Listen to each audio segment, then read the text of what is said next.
Hey, what's up guys? I'm Jeff Orig with Orig Media, and we're going to keep continuing our DSLR filmmaking film school. And this is section 3, production.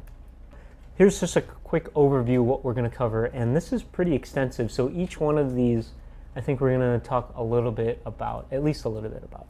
So we'll cover cinematography basics, lenses, lights, your support system, planning your gear, sound considerations, directing and coverage basics, and behavior on set, as well as trying to avoid problems. So cinematography basics, or cinematography with a DSLR.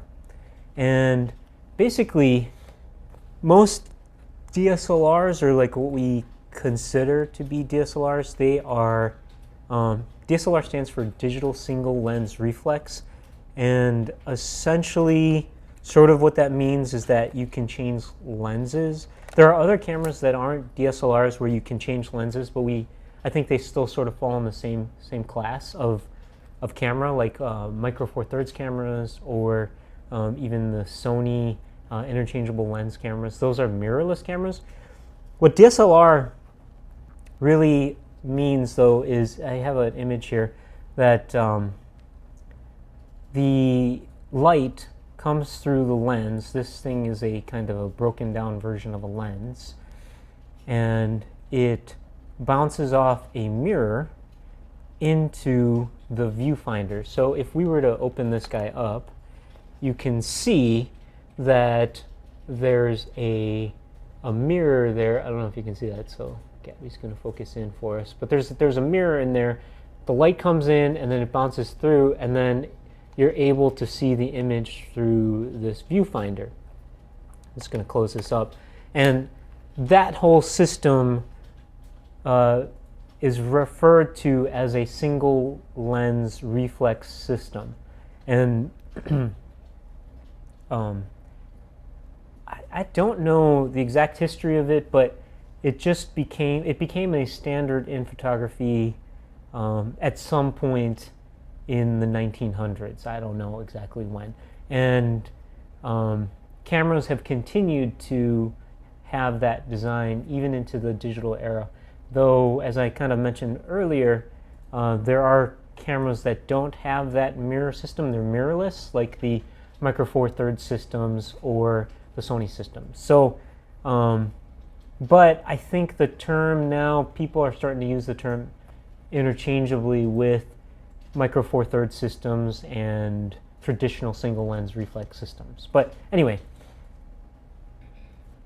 think of it as just interchangeable lens cameras. Now, each camera is slightly different, whether it's form factor or its capability in how high of a resolution it can film at, or how many frames per second.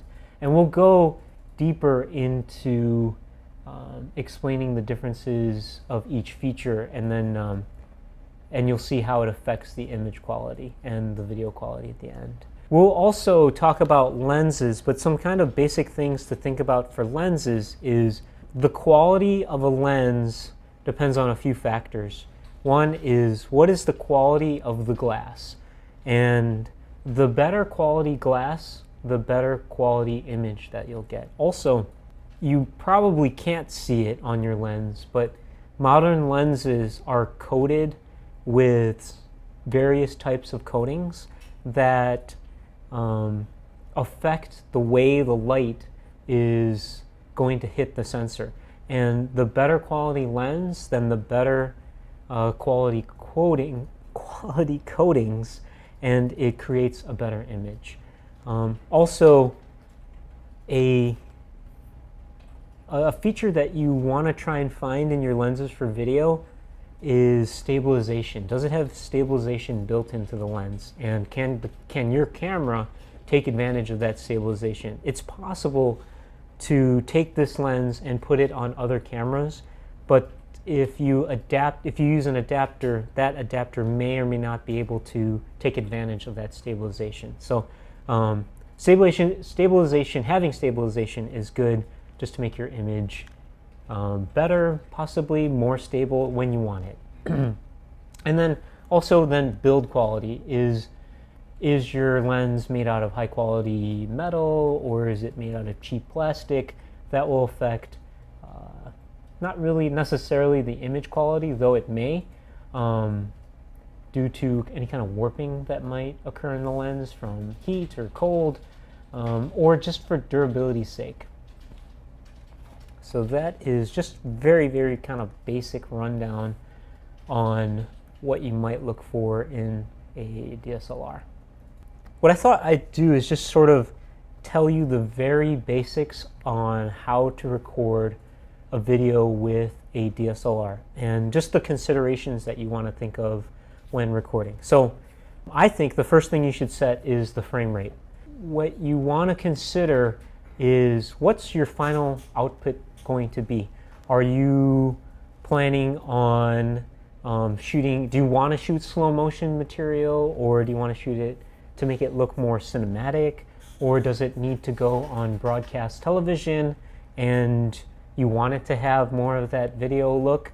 So typical frame rates are 23.98 frames per second, or 24 frames per second, 25 frames per second, 29.97 frames per second, 30 frames per second, and 60 frames per second. Those are very typical, and they each kind of have their own use or reasons why you'd want to use those. And we'll get into that later, but I just wanted to say, first, set your frame rate. And depending on your camera, most of the time you just kind of cycle through your menus and you'll be able to find where to set the frame rate.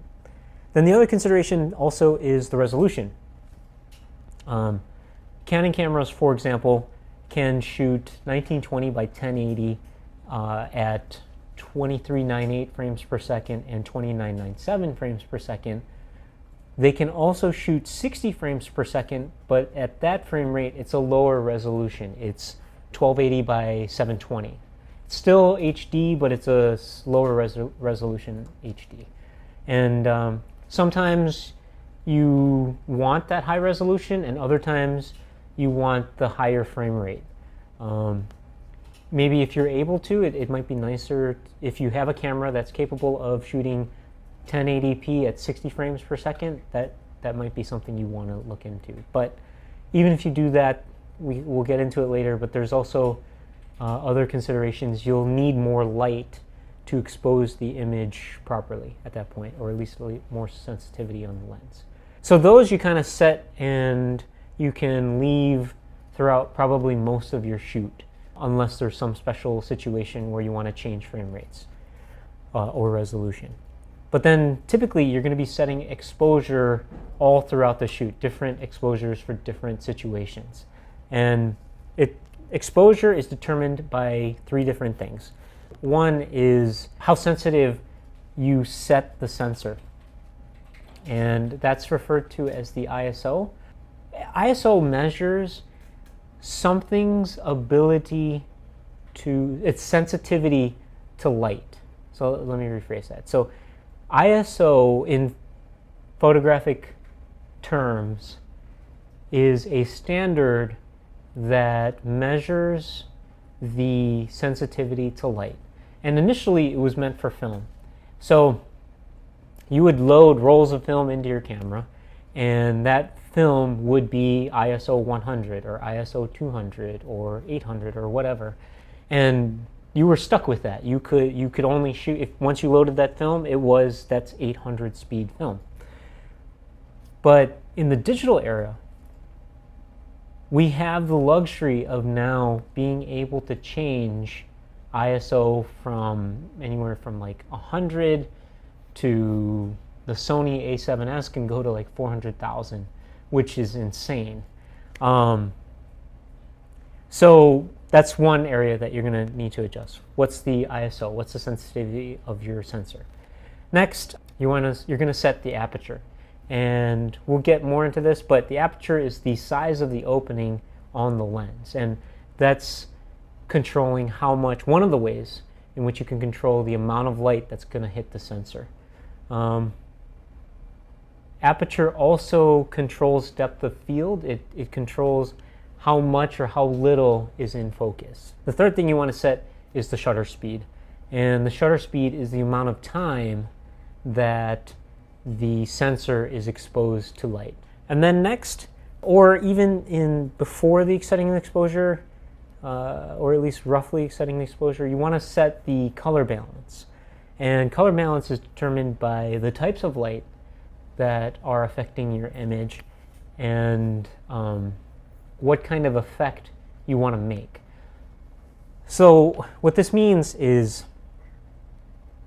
different light sources have different colors. So for example, daylight is kind of bluer, whereas tungsten lights, for example, like just lights that you would screw into a standard socket, give off more of an orange light, yellow-orange. And you will need to, in the DSLR, set the camera's white balance to the proper, or color balance to the proper color temperature in the light that you're using. Or the other way to do it is you can adjust it to increase some sort of an effect. For example, if you want an image to be warmer than it actually is, you're able to do that by playing with the color balance. So that's just sort of a super brief things to check off and do when you're going to record a video. Now, each camera is going to vary on how you actually execute that, but basically, typically, you'll turn them on, you go into manual mode, and then you'll set the ISO, you'll set the aperture, and you'll set the shutter speed. And we can go into specifics on each camera later. All right. Part of me wants to say, any questions? If you have any questions, just, you know what, just post them in the comments and then we'll answer them.